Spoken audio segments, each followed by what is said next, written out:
Hello दोस्तों, नमस्कार। आज के इस टॉपिक में हम विश्व के महाद्वीपीय भूगोल के बारे में अध्ययन करेंगे।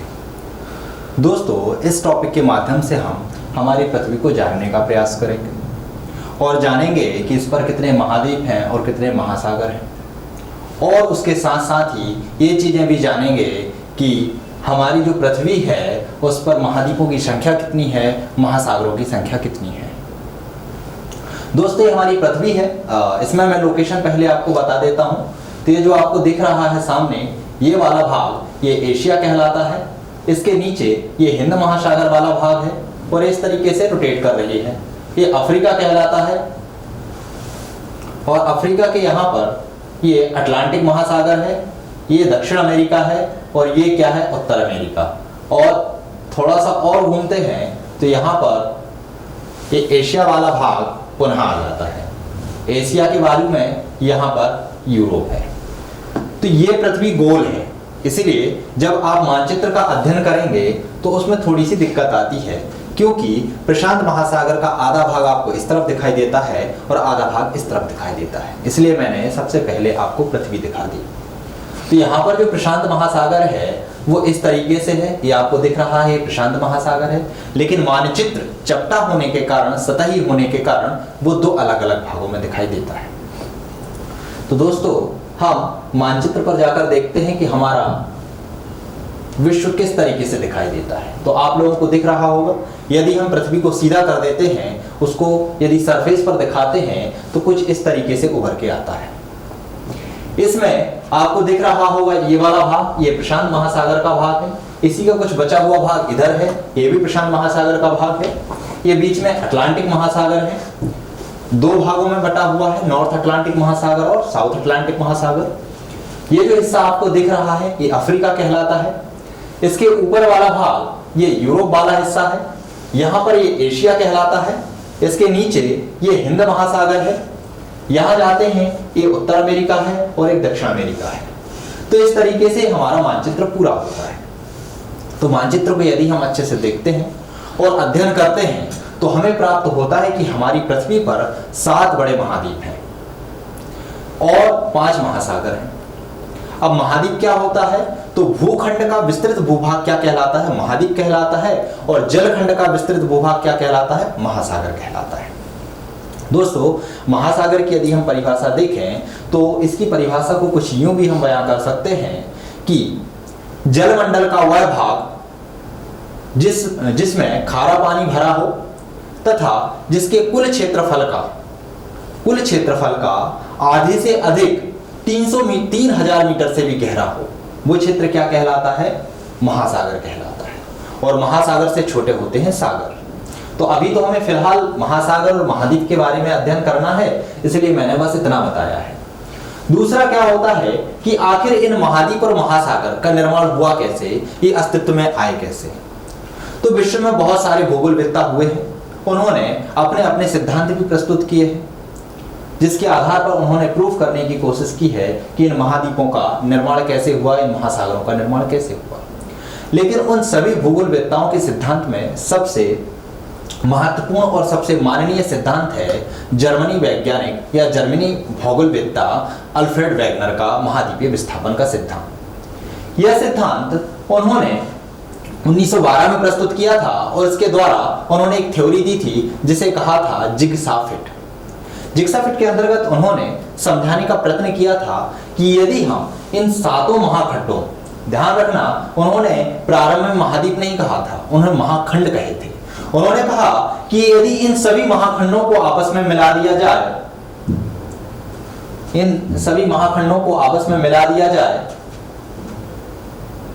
यदि इनको सभी को आपस में मिला दिया जाए तो एक समान फिट हो जाते हैं। जैसे उत्तर अमेरिका है और यहाँ पर अफ्रीका है, अफ्रीका को यदि इस दिशा में ले जाकर यहाँ पर सेट करो, दक्षिण अमेरिका को यहाँ पर सेट करो, प्रायद्वीपीय भारत को इधर लेके आओ, ऑस्ट्रेलिया को इधर लेके आओ, तो ये आपस में एक जुड़ जाते हैं और जुड़कर एक विशाल भूखंड का निर्माण करते हैं। और इस विशाल भूखंड को उन्होंने एक नाम दे दिया। और भूखंड के साथ साथ जब ये महाद्वीप आपस में मिल जाएंगे तो ये जल भी एक तरफ चला जाएगा और उससे एक विशाल जल राशि का निर्माण होगा। तो उन्होंने इन दोनों को अलग अलग नाम दिया और अपनी थ्योरी प्रस्तुत की। उन्होंने कहा कि कार्बोनिफेरस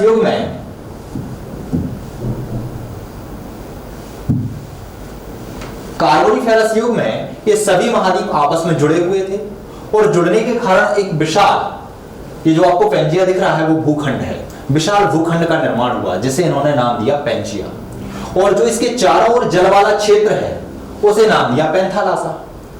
इन्होंने कहा कि ये सब जुड़ने के बाद पेंजिया और पेंथालासा का निर्माण हुआ और ये क्रम चलता रहा, समय व्यतीत होता रहा और आगे चलकर जब ट्रियासिक युग आया तो ट्रियासिक युग में ये जो आपका पेंजिया था उस पर कुछ बल काम कर रहे थे, जैसे ज्वारीय बल, उत्प्लवन बल, ठीक है। तो इन बलों के कारण इसमें दरार पड़ी और ये दो भागों में टूट गया। दो भागों में टूटने के कारण जो उत्तरीय की ओर भाग था उसे अंगारालैंड नाम दिया और जो दक्षिण की ओर भाग दिख रहा है आपको उसको गोंडवाना नाम दिया। और जब ये खंड दूर दूर थोड़े से हो गए तो ये जो जल राशि है थोड़ी सी बीच में आ गई और बीच में आ जाने के कारण जैसे सागर का निर्माण हुआ उसे इन्होंने नाम दिया टैथिस सागर। अब ये क्रम लगातार आगे बढ़ रहा था। युग आता है डायनासोरों का जिसे कहा जाता है जुरासिक युग। जुरासिक युग में दोस्तों अब ये बल प्रॉपर लग रहे थे, अंगारालैंड में भी लग रहे थे और गोंडवानालैंड में भी लग रहे थे और इन्हीं बलों के कारण इसमें जो टूटन की प्रक्रिया है वो लगातार चलती रही और उसके द्वारा अंगारालैंड से टूटकर उत्तर अमेरिका और यूरेशिया इन दो का निर्माण हुआ तथा गोंडवानालैंड से टूटकर दक्षिण अमेरिका, अफ्रीका, ऑस्ट्रेलिया और जो हमारा प्रायद्वीपीय भारत है उसका निर्माण हुआ। जो आपका पेंजिया था, पेंजिया का अवशिष्ट भाग अंटार्कटिका के रूप में अस्तित्व में रहा तथा जो पेंथालासा था उसका बचा हुआ भाग प्रशांत महासागर के रूप में अस्तित्व में रहा। उत्तर अमेरिका और दक्षिण अमेरिका के पूर्व में खिसकने के कारण तथा यूरोप और अफ्रीका के पूर्व में खिसकने के कारण और उत्तर अमेरिका और दक्षिण अमेरिका के पश्चिम में खिसकने के कारण यहां पर ये जो एस आकार की आकृति आपको दिख रही है वो है अटलांटिक महासागर, उसका निर्माण हुआ। तो इस तरीके से हमारी पृथ्वी पर 7 महाद्वीप और 5 महासागरों के निर्माण की प्रक्रिया बयां करता है अल्फ्रेड वैगनर का महाद्वीपीय सिद्धांत। इसके बाद एक सिद्धांत और आया था हैरी हेंस का प्लेट विवर्तन के सिद्धांत, लेकिन वो हमारे लिए इतना महत्वपूर्ण नहीं है, इसलिए हम सिर्फ अभी अल्फ्रेड वैगनर का महाद्वीपीय विस्थापन के सिद्धांत का अध्ययन करेंगे और उस अध्ययन के आधार पर हम ये समझे हैं कि हमारे महाद्वीपों का निर्माण कैसे हुआ, हमारे महासागरों का निर्माण कैसे हुआ। अब आगे बढ़ते हैं और हम समझते हैं कि आखिर ये महाद्वीप कितने हैं, क्षेत्रफल की दृष्टि से इनका क्रम क्या है, महासागरों का क्रम क्या है। क्योंकि एग्जाम की दृष्टि से आप देखें तो आपसे यही पूछ लिया जाता है कि महाद्वीपों की संख्या कितनी है, महासागरों की संख्या कितनी है, क्षेत्रफल की दृष्टि से कौन सा महासागर बड़ा है, क्षेत्रफल की दृष्टि से कौन सा महाद्वीप बड़ा है। और कभी कभी तो यदि कुछ ज्यादा अंदर का पूछना होता है तो वो पूरा का पूरा क्रम पूछ लेता है आपसे कि आप क्रम से जमाइए कि कौन सा महाद्वीप बड़ा है, फिर उससे छोटा कौन सा है, फिर कौन सा है। तो हम पढ़ते हैं, आगे देखते हैं। तो आप लोगों के इधर ये दिख रहा होगा, ये वाला भाग दिख रहा है, ये कहलाता है एशिया महाद्वीप, जो कि क्षेत्रफल की दृष्टि से सबसे बड़ा महाद्वीप है। यहां पर देशों की संख्या यदि हम देखें तो यहां पर देशों की संख्या है 50। दूसरे नंबर पर आता है अफ्रीका महाद्वीप, क्षेत्रफल की दृष्टि से इसका क्रम दूसरा है और यहां पर देशों की संख्या देखी जाए तो 54 है। ध्यान रखना दोस्तों, देशों की संख्या के आधार पर अफ्रीका महाद्वीप सबसे बड़ा है, मतलब सबसे ज्यादा देश अफ्रीका महाद्वीप में पाए जाते हैं जिनकी संख्या करीब 54 है। और एशिया क्षेत्रफल की दृष्टि से सबसे बड़ा है, ना कि देशों की दृष्टि से। क्षेत्रफल की दृष्टि से हम तीसरा क्रम देखें तो तीसरे नंबर पर आता है उत्तर अमेरिका। यहां पर देशों की संख्या देखें तो यहां पर 23 है। चौथे नंबर पर हम देखते हैं तो चौथे नंबर पर आता है दक्षिण अमेरिका और यहां पर देशों की संख्या जो है वो 12 है। पांचवें नंबर की बात करें तो पांचवें नंबर पर अंटार्कटिका आता है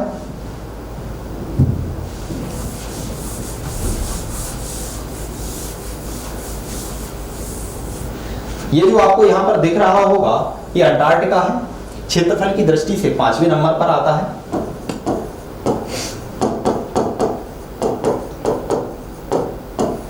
यहाँ देशों की संख्या 0 है, यहाँ पर देश नहीं है क्योंकि ये बर्फ से ढका हुआ महाद्वीप है और यहाँ पर जनजीवन मुमकिन नहीं है।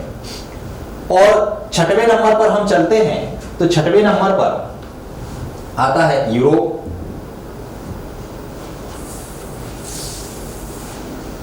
इसका क्रम है 6वां और यहां पर देशों की संख्या हम देखें तो यहां पर देशों की संख्या है 52। और आखिरी में और जो सबसे छोटा है 7वें नंबर का महाद्वीप उसे बोलते हैं ऑस्ट्रेलिया और यहां पर देशों की संख्या है 14। तो दोस्तों ये हमने क्रम देखा है कि पहले क्रम पर कौन सा महाद्वीप है, तो पहले क्रम पर एशिया था, दूसरे क्रम पर अफ्रीका था, तीसरे क्रम पर उत्तर अमेरिका था और चौथे क्रम पर दक्षिण अमेरिका था, 5वें क्रम पर अंटार्कटिका था, 6वें क्रम पर यूरोप और 7वें क्रम पर ऑस्ट्रेलिया। देशों की दृष्टि से यदि हम देखते हैं तो पहले नंबर पर आता है आपका अफ्रीका, दूसरे नंबर पर आता है आपका यूरोप, तीसरे नंबर पर एशिया, चौथे नंबर पर उत्तर अमेरिका जहां पर 23 देश है और 5वें नंबर पर आपका आता है ऑस्ट्रेलिया जहां पर 14 है और 6वें नंबर पर आता है दक्षिण अमेरिका और आखिरी में आता है अंटार्कटिका। तो ये तो हुए हमारे महाद्वीप जिनको हमने क्षेत्रफल की दृष्टि से और यहां पर देशों की संख्या की दृष्टि से देखा। अब कभी कभार आप क्वेश्चन आता है मन में कि आखिर विश्व में है कितने देश, तो यदि इनकी आप गणना करोगे तो करीब 204 या 205 के करीब देश आ जाते हैं। दोस्तों कई किताबों में आपको 208, 210, 212 यहाँ तक कि 250 तक देश मिलेंगे, कहीं कहीं पर 200 देश मिलते हैं। तो इनमें टेंशन लेने की बात नहीं होती है, मान्यता अलग अलग है। अंतर्राष्ट्रीय स्तर पर किन्हीं किन्हीं देशों को मान्यता प्रदान है लेकिन वो अपने आप को देश नहीं मानते हैं और कुछ देश ऐसे हैं जो अपने आप को देश मानते हैं और उनको अंतर्राष्ट्रीय स्तर पर मान्यता प्राप्त नहीं है। अब आप सोच रहे होंगे तो ऐसे कैसे हो जाएगा, आखिर देश होता क्या है? तो देखिए देश की परिभाषा के अंतर्गत 3 चीजें आती हैं कि कोई भी वो स्थान जहां उसकी एक निश्चित सीमा हो, दूसरा वहां पर एक निश्चित जनसंख्या, निश्चित नहीं मतलब जनसंख्या निवास करती हो, और तीसरा उसकी संप्रभुता हो। संप्रभुता क्या कहलाती है? वो आंतरिक और बाह्य रूप से अपने निर्णय लेने के लिए स्वतंत्र हो। तो जब कोई स्थल में ये तीनों विशेषताएं विद्यमान रहती हैं तो उस स्थल खंड को देश का दर्जा दे दिया जाता है। आप समझ गए होंगे कि देश क्या होते हैं। अंतर्राष्ट्रीय स्तर पर तिब्बत को देश का दर्जा प्राप्त नहीं है लेकिन वो अपने आप को कभी कभी चीन से स्वतंत्र मानकर स्वतंत्र देश घोषित कर देता है।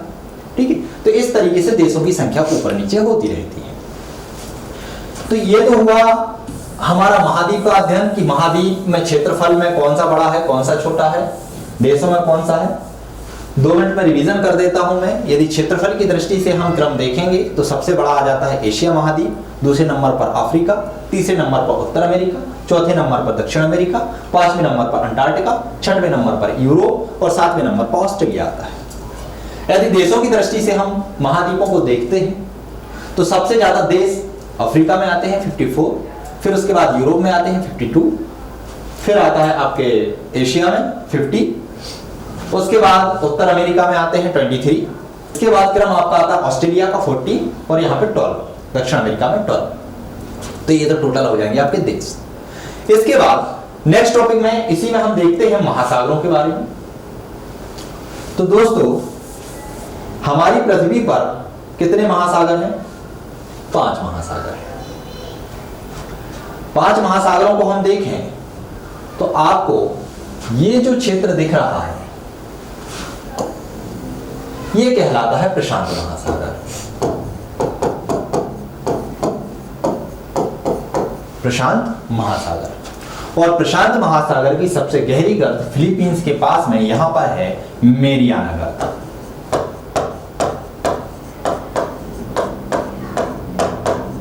जिसकी गहराई 11,022 मीटर है। माउंट एवरेस्ट की ऊंचाई कितनी है? 8,848 या 8,850 मीटर और इसकी गहराई कितनी है? 11,022 मीटर। मतलब माउंट एवरेस्ट जितना ऊंचा है ना उससे भी कहीं अधिक इसकी गहराई है। यदि हम देखें कि पूरी पृथ्वी में सबसे गहनतम बिंदु, सबसे गहरा बिंदु कहाँ पे है, तो मैरियाना गर्त ही माना जाता है, जो कि प्रशांत महासागर में स्थित है। ठीक है। इसके बाद दूसरे नंबर पर यदि हम क्षेत्रफल की दृष्टि से देखते हैं तो जो एस आकृति आपको दिख रही होगी, इसे बोलते हैं अटलांटिक महासागर। अटलांटिक महासागर, चूंकि विषुवत रेखा इसके बीचों बीच से होकर गुजरी हुई है, इसीलिए इसे दो भागों में भी बांटा जाता है। कहीं कहीं पर आपको लिखा मिलता है उत्तरी अटलांटिक महासागर और दक्षिणी अटलांटिक महासागर। इसकी जो सबसे गहरी गर्त है, गर्त के बारे में यदि हम देखते हैं तो यहां पर जो आपको दिख रहा है वेस्ट इंडीज, वेस्ट इंडीज के पास है, यहां पर सबसे गहरी गर्त है। इसे बोला जाता है प्यूरोटिको, प्यूरोटिको गर्त। ये अटलांटिक महासागर की सबसे गहरी गर्त है। तीसरे नंबर पर यदि क्षेत्रफल की दृष्टि से हम देखते हैं तो महासागरों में आता है हिंद महासागर। और हिंद महासागर की सबसे गहरी गर्त आपको ये दिख रहा होगा सुमात्रा और जावा और सुमात्रा, तो यहां पर है, इसे बोला जाता है सुंड्रा गर्त। ये तीसरे क्रम पे आता है। चौथे नंबर की बात करते हैं तो उत्तर में जाना पड़ेगा।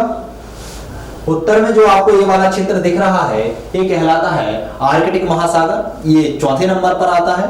और यहां पर सबसे गहनतम या गहरा बिंदु की बात करें तो ये आता है यूरेशियाई बेसिन, जो कि यहाँ का गहरा बिंदु है। और पांचवें नंबर की बात करें तो पांचवें नंबर पर आता है दक्षिण महासागर। दक्षिण महासागर का मतलब क्या रहेगा?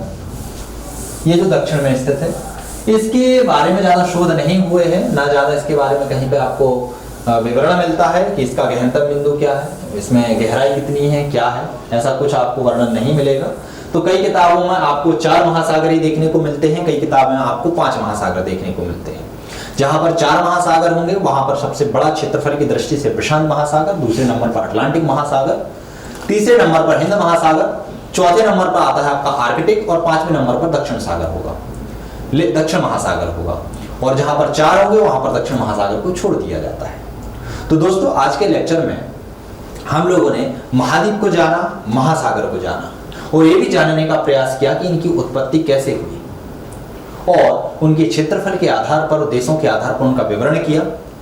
यहां तक कि विवरण के साथ साथ हमने महासागरों के गहनतम बिंदु को भी जानने का प्रयास किया। अगले लेक्चर में हम उठाएंगे एक एक महाद्वीप को और उस महाद्वीप का विस्तृत अध्ययन करेंगे। दूसरा लेक्चर मेरा आधारित रहेगा अफ्रीका महाद्वीप पर, जो आपको दिख रहा है, जो कि देश की दृष्टि से, देशों की दृष्टि से पहले नंबर पर आता है। यहाँ पर 54 देश हैं। क्षेत्रफल की दृष्टि से दूसरे नंबर पर आता है। इसे आंध्र महाद्वीप कहा जाता है, भविष्य का महाद्वीप कहा जाता है, काला महाद्वीप कहा जाता है। बहुत सारे इसके नाम हैं, इसकी विशेषताएं हैं।